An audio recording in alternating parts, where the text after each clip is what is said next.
Hey everyone, I trust you all are good. Happy Good Friday to everybody. I trust everyone is doing well this Friday. Good Friday is actually based on the the death. Yes, the death is the main part of Good Friday, but there's also where Jesus is being arrested, where Jesus is being whooped, where Jesus is being tortured and scorched, and there's so many things that happens.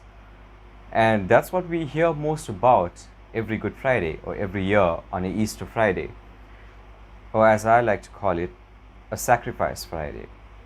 But the thing is, what we don't focus on is what happened the previous night, or actually early Friday morning, when Jesus went to the Garden of Gethsemane to pray. And in the garden, this is where we have to understand that this was the starting point of this whole process, and we tend to lose focus of that. And for now, I want you to take your focus of the death and of the torture of Jesus, or the martyring of Jesus. Or the arresting of Jesus. I want you to just take your focus of that for a little while, and I want you to focus on the Garden of Gethsemane. I want you to understand that it was at that point in the Garden of Gethsemane where Jesus had two choices.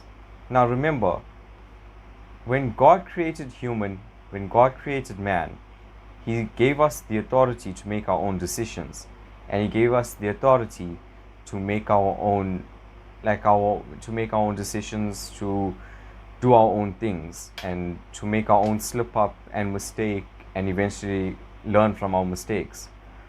So when Jesus came in human form, the same authority was given to Him, because He came in a human form. He came as a man. So when Jesus came as a man, He still had two choices.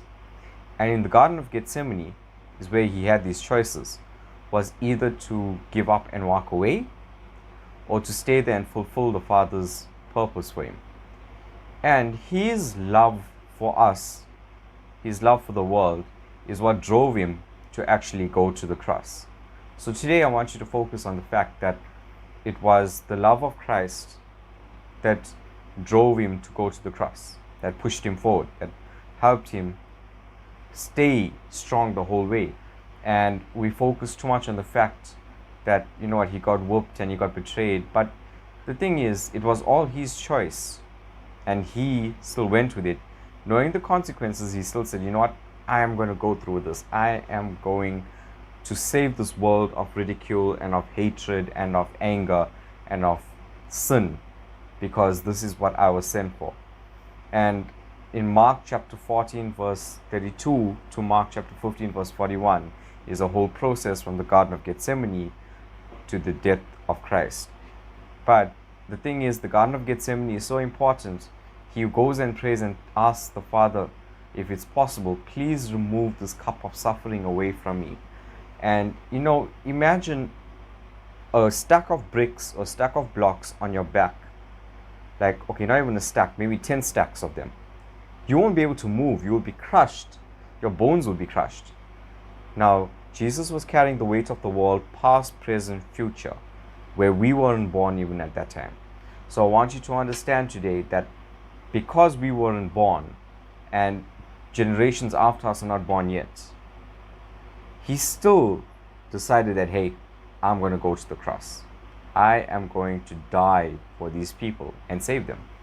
So He didn't allow the pain or the anger or the hate to overtake Him, the hate of the world or the anger of the world to overtake Him. He allowed His love for the world. So that's what I want you to celebrate on this Good Friday, is the love of Jesus Christ. Okay? So today, I actually wanted to just tell you about Psalms chapter 66, where it talks about making a joyful noise to the Lord. And it says, I'm just going to read the first 5 verses, which says, make a joyful shout to the God, all the earth. Sing out the honor of His name. Make His praise glorious. Say to God, How awesome are your works! Through the greatness of your power, your enemies shall submit themselves to you. All the earth shall worship you and sing praises to you. They shall sing praises to your name. Come and see the works of God. He is awesome in his doing toward the sons of men. So today make a joyful shout, make a joyful noise to God, to Jesus, for all that he's done for you, for making that decision of going to the cross just to save us today and allowing us to live. Because remember, in those days of the law, if you committed one sin, your penalty was death. But today under grace, if you commit a mistake or if you make a mistake, you are allowed a second chance. It's all because of Christ you are allowed that second chance.